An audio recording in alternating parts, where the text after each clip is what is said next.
अभी आप सुन रहे हैं महाकाल म्यूजिक 2 का शानदार प्रस्तुति। महाकाल म्यूजिक 2 का नए नए ऑडियो और वीडियो देखने के लिए चैनल को सब्सक्राइब करें और बेल आइकन दबाना ना भूलें।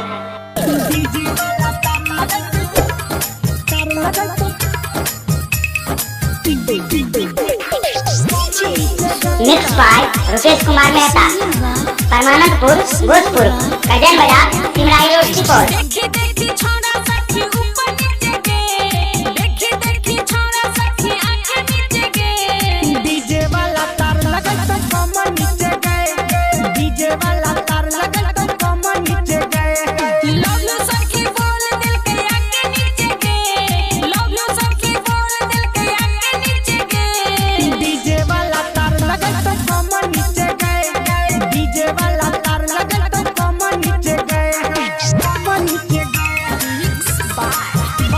Presented by Mahakal music 2। Presented by Mahakal music 2। नाची नाची हमरा देखे हंस गेले गे, तबे से दिल में हमरा धस गेले गे, तबे से दिल में हमरा धस गेले गे।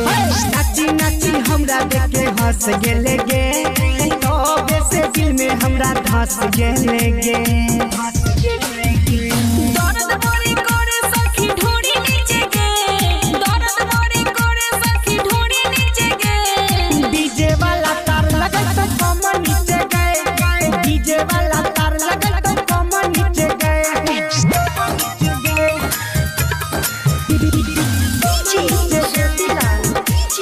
अभी आप सुन रहे हैं रुपेश राज की शानदार प्रस्तुति।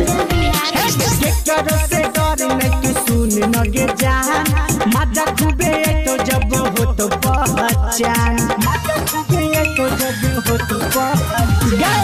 करो से डर में तू सुन नगे जान, मजा खूबे तो जब हो तो पहचान, पहचान।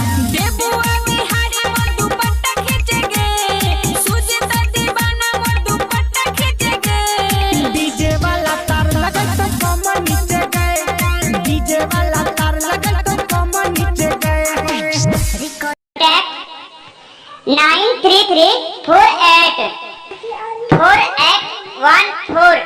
48140।